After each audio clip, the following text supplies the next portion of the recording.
ever felt betrayed? Switches how you see. Coach Justin mengomentari perlakuan Sintayong terhadap Tom Hai di timnas Indonesia. Menurut Coach Justin, Hai adalah pemain berbakat luar biasa yang bisa menjadi andalan bagi timnas Indonesia. Namun ia menilai cara Sintayong memanfaatkan Hai sejauh ini belum sesuai dengan potensi terbaiknya. Coach Justin menekankan bahwa Tom Hai bukan tipe pemain yang harus bekerja keras bolak-balik di lapangan. Ia menilai kemampuan Hai lebih cocok dimanfaatkan untuk kreativitas di lini tengah, bukan dengan tugas fisik yang berlebihan.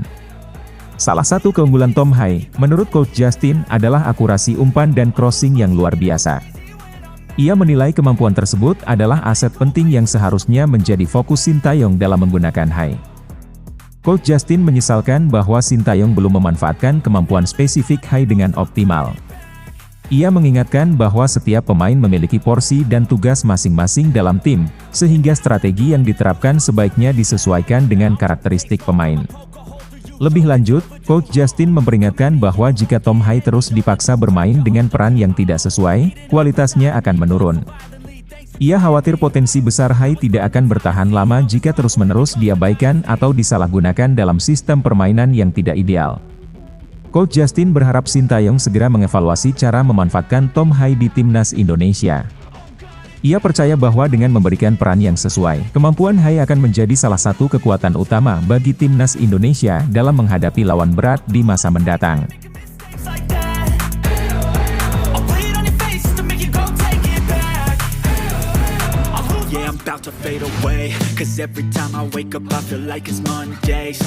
Timnas Indonesia baru saja menelan kekalahan dari Jepang dalam lanjutan kualifikasi Piala Dunia 2026 zona Asia. Namun Ketua Umum PSSI, Erick Thohir mengingatkan agar skuad Garuda tidak terpuruk dalam kekalahan tersebut. Ia meminta seluruh tim untuk fokus pada pertandingan berikutnya melawan Arab Saudi. Erick menyebutkan bahwa perjalanan Indonesia di kualifikasi masih panjang dan penuh peluang. Pertandingan melawan Arab Saudi menjadi salah satu dari 5 laga tersisa yang harus dimanfaatkan timnas Indonesia. Sintayong dan para pemainnya menghadapi tantangan berat untuk meraih poin sebanyak mungkin di putaran ketiga kualifikasi ini. Posisi Indonesia di klasemen sementara menjadi sorotan, dengan target besar menembus peringkat 4 besar. Meski situasi sulit, peluang belum sepenuhnya tertutup sehingga perjuangan maksimal di setiap pertandingan wajib dilakukan. Hanya tim-tim yang berada di peringkat 4 besar yang akan mendapatkan tiket menuju putaran berikutnya. Hal ini menjadikan setiap pertandingan sebagai laga hidup mati bagi timnas Indonesia. Melihat lawan yang semakin tangguh di babak ini, skuad Garuda harus meningkatkan performa dan fokus. Strategi, disiplin serta kerja sama tim menjadi elemen penting yang akan menentukan hasil akhir perjuangan mereka. Kekalahan dari Jepang seharusnya menjadi pelajaran penting bagi timnas Indonesia. Mereka perlu memperbaiki kelemahan yang muncul, baik dari segi teknis maupun mental. Menurut Erick Thohir tidak ada waktu untuk meratapi hasil negatif karena persaingan kualifikasi terus berlanjut.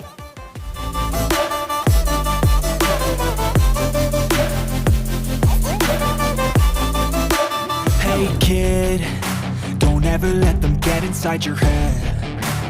Erick Thohir memastikan bahwa Oleh Romeni diproyeksikan untuk memperkuat timnas Indonesia pada FIFA Matchday Maret 2025. Dalam pernyataannya Erick menjelaskan bahwa proses untuk mengintegrasikan Romeni ke skuad Garuda sedang berjalan lancar. Erick juga menyampaikan bahwa ia telah bertemu langsung dengan Oleh Romeni untuk membahas rencana tersebut. Ia mengakui bahwa pertemuan ini dilakukan di luar kebiasaannya karena ingin memastikan kesiapan sang pemain. Menurut Erick Thohir, Oleh Romeni adalah sosok yang serius dan memiliki kecintaan besar terhadap Indonesia. Selain kemampuan teknis yang tinggi, Romeni dinilai memiliki kepribadian yang unik dan penuh dedikasi. Saat bertemu, Erick sempat menguji keyakinan Romeni terhadap prospek membela timnas Indonesia. Erick mengingatkan bahwa Indonesia baru saja kalah telak 4-0, tetapi Romeni tetap optimis. Meski demikian, Erick belum memberikan kepastian waktu terkait naturalisasi Oleh Romeni menjadi warga negara Indonesia. Ia menyebutkan bahwa proses legal masih harus dilalui, termasuk melibatkan DPR dan Presiden. Ia berharap proses ini bisa selesai tepat waktu, sehingga Romeni dapat membela timnas pada FIFA Matchday Maret mendatang. Erick juga mengindikasikan bahwa bulan Januari dan Februari tidak akan ada pertandingan resmi yang melibatkan timnas Indonesia. Oleh karena itu, target untuk memainkan oleh Romeni pada bulan Maret dianggap realistis.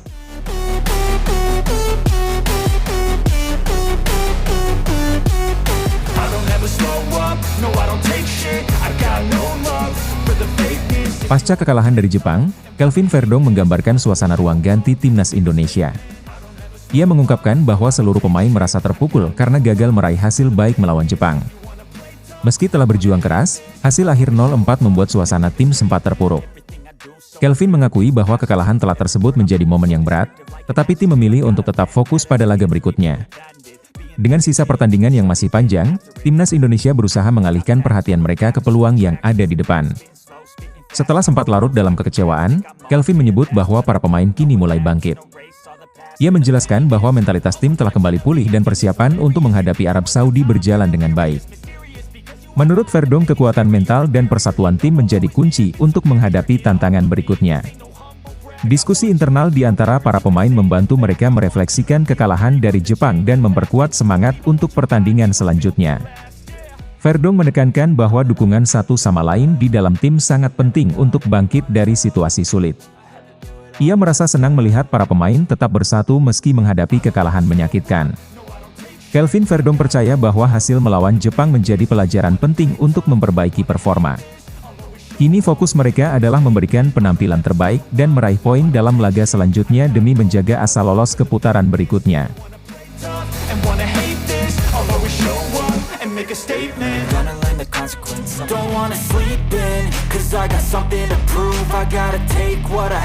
Mes Hilger memberikan kabar terbaru mengenai kondisinya di FC Twente. Bek tengah ini terus menjalani sesi latihan rutin di klub meskipun belum sepenuhnya kembali bermain di lapangan. Latihan tersebut menjadi bagian dari proses rehabilitasinya setelah mengalami cedera. Hilger terlihat lebih fokus pada latihan di gym untuk memperkuat fisiknya. Ia aktif menjalani berbagai aktivitas yang dirancang untuk mempersiapkannya kembali ke permainan. Latihan di gym menjadi salah satu langkah penting dalam menjaga kebugarannya selama masa pemulihan. Saat berada di lapangan, Hilger baru sebatas melakukan latihan ringan. Salah satu aktivitas yang ia lakukan adalah menyundul bola, menunjukkan bahwa ia mulai kembali beradaptasi dengan sentuhan bola. Namun gerakan yang lebih kompleks seperti menggiring bola atau berlari dengan intensitas tinggi masih belum dilakukannya. Progres Hilger menjadi tanda positif bagi FC Twente yang berharap ia segera kembali bermain. Meski proses pemulihan membutuhkan waktu, terlihat bahwa pemain ini berkomitmen penuh untuk mencapai kondisi terbaiknya. Kondisi yang semakin membaik ini memberikan harapan bagi tim dan penggemarnya. Meski belum ada kabar pasti kapan ia akan kembali merumput, langkah-langkah kecil yang diambil Hilger menjadi bukti bahwa ia berada di jalur yang benar untuk pulih sepenuhnya.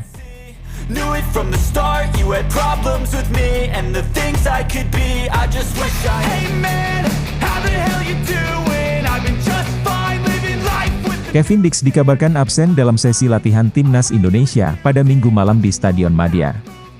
Ketidakhadirannya memicu spekulasi mengenai kesiapan bek andalan ini untuk tampil dalam laga krusial melawan Arab Saudi. Absennya Dix menjadi perhatian, mengingat perannya yang penting di lini pertahanan Garuda. Situasi ini membuat pelatih Sintayong kemungkinan mempertimbangkan opsi lain di sektor belakang. Jika Dix belum pulih sepenuhnya, timnas harus segera mencari alternatif untuk mengisi kekosongan tersebut. Warganet pun mulai menyebutkan beberapa nama yang layak menggantikan Dix, salah satunya adalah Eliano. Eliano menjadi salah satu kandidat yang disorot sebagai pengganti potensial. Meski belum mendapatkan menit bermain di kualifikasi kali ini, kemampuannya dinilai cukup untuk memberikan kontribusi di lini pertahanan. Namun hingga kini belum ada kepastian apakah Sintayong akan memanggil pemain tersebut atau mencoba opsi lainnya. Kabar absennya Dix semakin memunculkan tanda tanya tentang strategi timnas Indonesia melawan Arab Saudi. Pertandingan ini sangat penting untuk menjaga peluang Garuda di kualifikasi Piala Dunia 2026. Tim pelatih diharapkan segera memberikan konfirmasi terkait kondisi terkini Dix dan rencana penggantiannya. Absennya pemain kunci seperti Dix tentu menjadi tantangan besar bagi Sintayong. Dengan waktu yang semakin mepet, pelatih asal Korea Selatan tersebut harus memastikan strategi pertahanan yang solid untuk menghadapi tim sekuat Arab Saudi. Dukungan dari para pemain lain diharapkan bisa menutupi potensi absensi Dix. Hingga saat ini belum ada pernyataan resmi dari Sintayong atau pihak timnas Indonesia terkait kondisi Dix. Jika Dix absen, harapan besar ditujukan kepada pemain pengganti untuk tampil maksimal di laga krusial nanti.